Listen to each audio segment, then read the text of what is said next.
granted oil rights for the next 25 years and renewable for a 35-year term. Iran would get 50% of the profits, but would have no hand in managing the company and only nominal control. The final agreement was signed on August 29, 1954.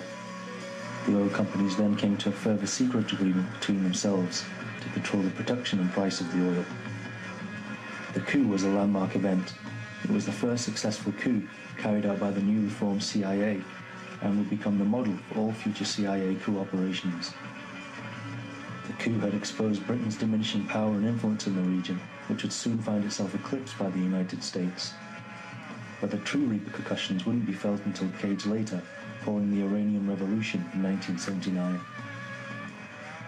The CIA had helped remove a popular elected democratic leader and a man dedicated to the principles of democracy and liberty, and helped reinstate and strengthen the autocratic rule of the Shah. The US would continue to back the Shah's military oppressive regime as an American ally in the region until its eventual overthrow in the Iranian Revolution of 1979. The Shah's regime would be replaced with an Islamic Republic established by the Shia Muslim cleric Ayatollah Khomeini. The new fundamentalist regime would use its strong anti-American stance to try and strengthen its influence in the region.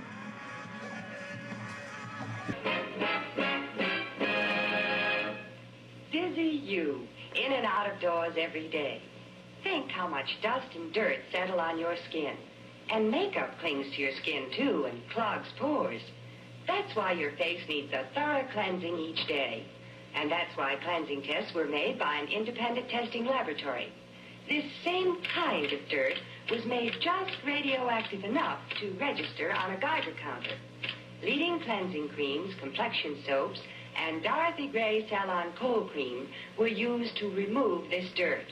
The Geiger counter proved that Dorothy Gray Salon Cold Cream cleanses up to 2.5 times more thoroughly than any soap or other cleansing cream tested. When you cleanse with Dorothy Gray Salon Cold Cream, you know you remove dirt. And more important, you remove every trace of makeup which can clog your pores. That's why Salon Cold Cream is especially recommended for a young complexion. A clean skin is a healthy skin, and your skin will look smoother and clearer when you use Dorothy Gray Salon Cold Cream. It's so quick and easy, too. Takes no more time than improper cleansing. For particulars of this Geiger counter story, write for this test booklet to Dorothy Gray Limited, Box 18, Grand Central Station, New York City.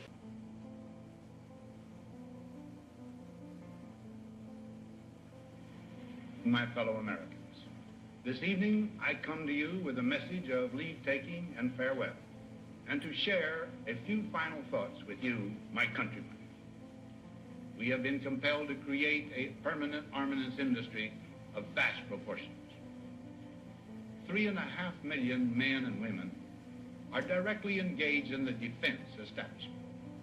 The total influence, economic, political, even spiritual, is felt in every city, every state house, every office of the federal government. We recognize the imperative need for this development, yet we must not fail to comprehend its grave implications. In the councils of government, we must guard against the acquisition of unwarranted influence, whether sought or unsought, by the military-industrial complex. The potential for the disastrous rise of misplaced power exists and will persist. We must never let the weight of this combination endanger our liberties or democratic processes.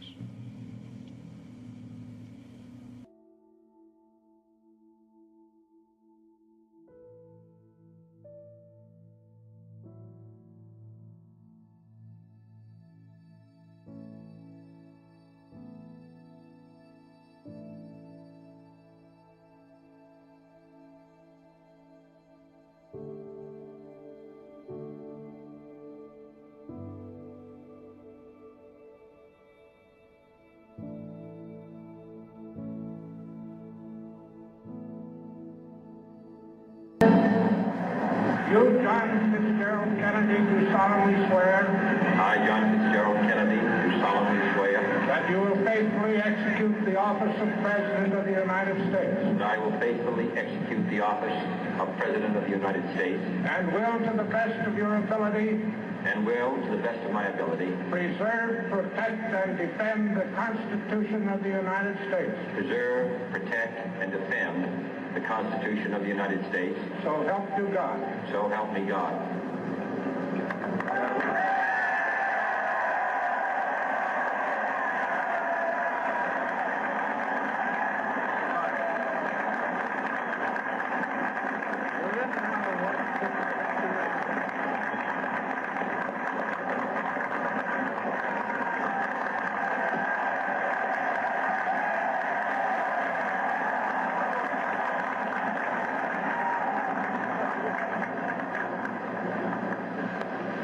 Vice President Johnson, Mr. Speaker, Mr. Chief Justice, President Eisenhower, Vice President Nixon, President Truman, Reverend clergy, fellow citizens.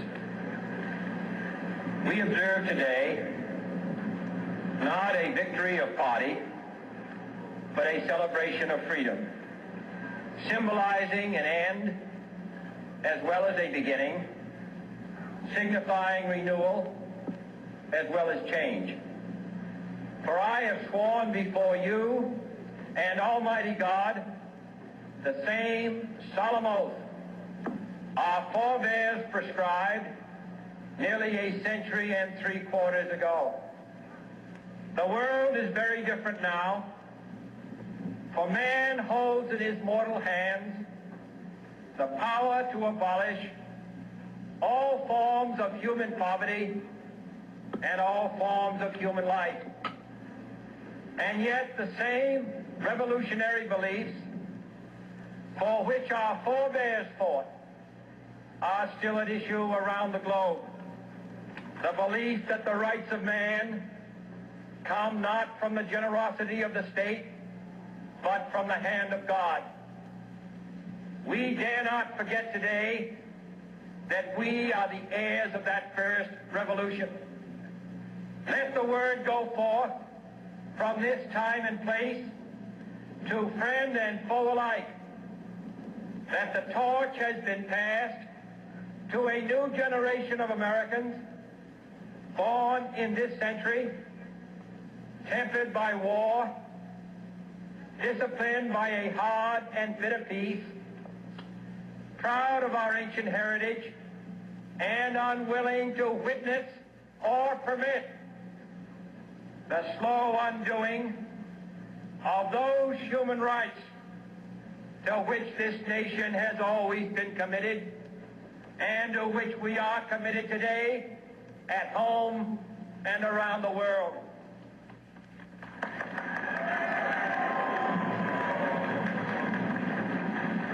Let every nation know, whether it wishes us well or ill, that we shall pay any price, bear any burden, meet any hardship, support any friend, oppose any foe to assure the survival and the success of liberty. In 1961, John Kennedy inherited the invasion plans from Eisenhower. He allowed it to go ahead, but vetoed the use of U.S. combat forces.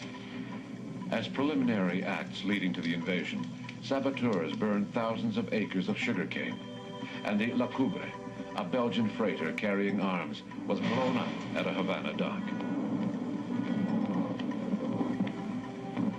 A second bomb was timed to explode, as volunteers reached the burning ship to help the victims. Over 100 people were killed, and hundreds more wounded.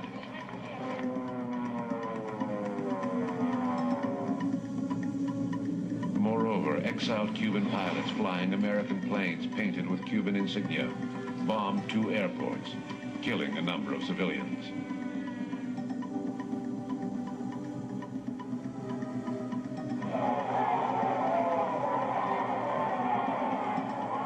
Again, Fidel called on the Cuban people. On April 16, 1961, In a dramatic speech following the funeral of those who had been killed, he made one of the most important declarations in Cuban history. Primero que empieza a preguntar, ¿están de acuerdo con la reforma urbana? Y entonces los de adelante se ven todos levantando el rifle y todo el pueblo atrás, ¿no? Entonces sí, todo el mundo levanta. ¿Están de acuerdo con la reforma urbana? ¿Están de acuerdo con la reforma de la enseñanza? ¿Están de acuerdo, bueno, con toda la revolución que se ha hecho en la enseñanza, en la salud? Sí, sí, sí. Entonces dice, esto que hemos hecho se llama socialismo. Y que esa revolución socialista la defendemos con esos fusiles.